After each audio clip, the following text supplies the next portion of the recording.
Hey everyone, welcome back. We're tackling a big one today. Hate. Like really diving into the real world consequences of hate. We talk about hate in terms of like emotions, but what about the actual effects it has? How it changes communities, our systems, even how we see the world. It's fascinating, actually. This deep dive is all about looking beyond just feelings, Yeah. and looking at hate is this like force shaping our world in ways we don't always see. Yeah, exactly. And to guide us, we're going to be using a video from Why Hate Me TV by Tasha Strong. Have you heard of it? Oh, yeah. Powerful stuff. So her main analogy really got me thinking. She compares hate to a stone thrown into water. Oh, yeah. That image of ripples spreading out, Mm. touching everything they come across. Yeah. It's such a great way to see how hate's harm. It goes way beyond just the initial person it's aimed at. Right, like we usually focus on the direct victim of the hate, but what about the person who did it, the community around them? Strong argues that they're all caught in those ripples, experiencing the consequences. Like a chain reaction. Yeah. Think of a school. Say a student is being bullied for their race or religion. That student suffers directly, of course, but it doesn't end there. Right. Other students might get scared, withdrawn. Teachers might struggle to keep things inclusive, safe, and then trust starts to break down for the whole school. And then their parents, siblings, friends, all those people are affected by that one act. It's not just in the school anymore, it's spreading. Exactly. And that takes us to a key point Strong makes. Hate isn't just individual, it gets into our systems. We're talking systemic hate. It's how bias prejudice gets woven into how our institutions work. Okay, so systemic hate. For someone who's hearing this for the first time, how would you explain that? Imagine a city built on uneven ground. Some neighborhoods are up on hills with resources opportunity, and others are stuck in valleys. Deprived of the basics, that uneven ground, that systemic hate, it's not always on purpose or visible, but it creates this inherent disadvantage for some groups and privilege for others. So not just individual prejudice, but like the whole system is rigged. Exactly. Strong uses a powerful example, the disproportionate incarceration rates of Black and brown people. She argues it's not just personal choices or actions. It's deep-rooted in a justice system that's historically biased. It's like those hate ripples over time shaping the very foundation of our institutions, leading to inequalities that are hard to see, but have huge consequences. The sad part is this bias makes people distrust those institutions. Yeah. If they think it's rigged against them, they don't believe it's fair or legitimate. And that divides us further, making solutions even harder. Vicious cycle. Hate breeds mistrust. Mistrust fuels division. Division makes it hard to fix the root of the problem. It can feel overwhelming. Oh, it can. But Strong's video isn't just diagnosing the problem, it's a call to action. She really believes that even though hate is powerful, so is hope, empathy, and that collective will to make things right. That's what's so powerful about it. Yeah, the challenges are huge, but we're not helpless. So where do we go from here? How do we start to break down these systems and those cycles of harm? Well, Strong says it starts with us, individually and together. We need to start seeing how hate shows up in our own lives and communities and take action to challenge it. Stop those ripples from becoming tsunamis. That makes sense. But before we get into specific actions, it's important to understand the whole scope of how hate impacts things. How does it actually affect our lives beyond those obvious examples of violence and discrimination? That's a great question, and one that Strong gets into a lot.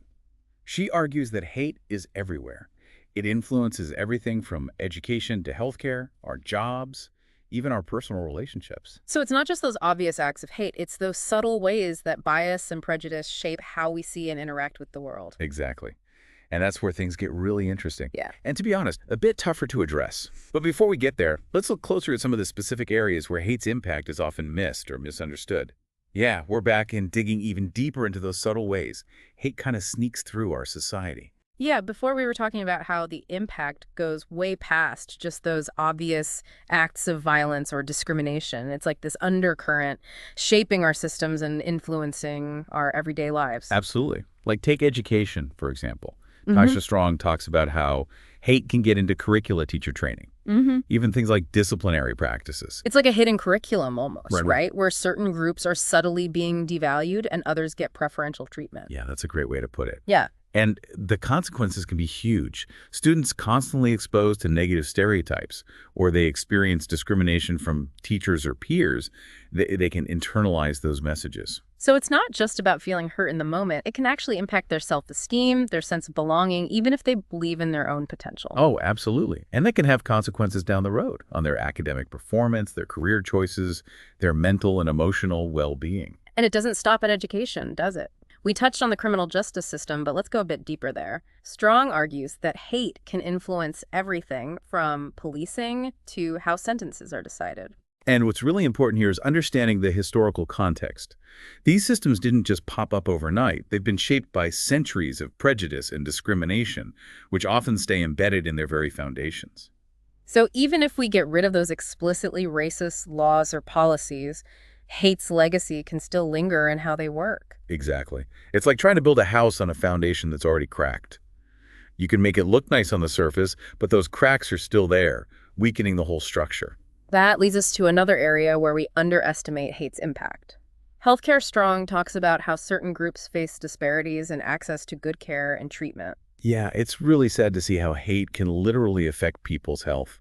We're talking higher rates of chronic diseases, even implicit bias when doctors are diagnosing and treating people. And the mental health side of it, too, right? The stress and trauma of facing discrimination can really hurt people's well-being. Absolutely.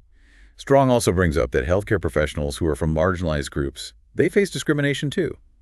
They might experience microaggressions from colleagues or patients, leading to burnout and affecting their ability to care for others. It reminds us that hate doesn't just hurt individuals. It weakens whole systems and creates these ripple effects that ultimately touch all of us. Exactly. Okay. But it's not enough to just understand the problem, right? We have to focus on solutions. Strong believes we can break these cycles of hate, but it needs a multi-pronged approach. So where do we start? How do we move from knowing about it to actually doing something? Strong emphasizes speaking truth to power, calling out injustice, challenging those in charge, demanding change. But that's got to be tough, right? These systems are so ingrained, and people who benefit from the way things are now, they might not want things to change. It's a challenge for sure. But Strong believes that even small acts of resistance matter. She says we need to educate ourselves and others, have those tough conversations, and support organizations fighting for social justice. So being informed, engaging in dialogue, using our voices to push for change? Exactly. And it's about looking at our own biases too, and working to dismantle those harmful ways of thinking. Yeah, that self-reflection piece is so important. We can't fight hate out in the world if we don't confront it in ourselves. Absolutely. Yeah. It's an ongoing thing, but it's key if we want a fairer, more equitable society. Strong's video has such a powerful message. Hate might be everywhere, but it doesn't have to control us. We can choose love, empathy, understanding. And those choices, they can create ripples too, ripples that spread and create a more compassionate and inclusive world. That's a beautiful thought. But wow, we've covered a lot today. How about we take a second to gather our thoughts and come back with some real strategies to turn these ideas into action? Sounds good. We'll be back with more from Tasha Strong and some practical steps you can take to fight hate. All right, we're back and ready to shift gears, from understanding the problem to actually figuring out what we can do about it. Yeah, we've spent a good chunk of time looking at how hate spreads, but now let's give our listeners some tools, some concrete steps they can take Right. to actually make a difference. And Tasha Strong has some really practical advice in her video. She starts by saying it all begins with us. Yeah, this isn't about blame or guilt. It's about realizing that we all have biases, right? They come from our experiences, the things we've been taught. So step one is admitting we've all got work to do.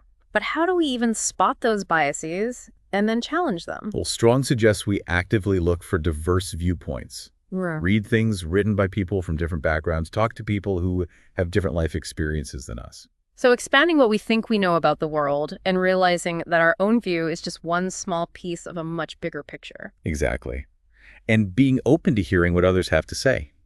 Being willing to listen and learn from people who might see the world differently than we do. So we've got self-reflection and education as starting points.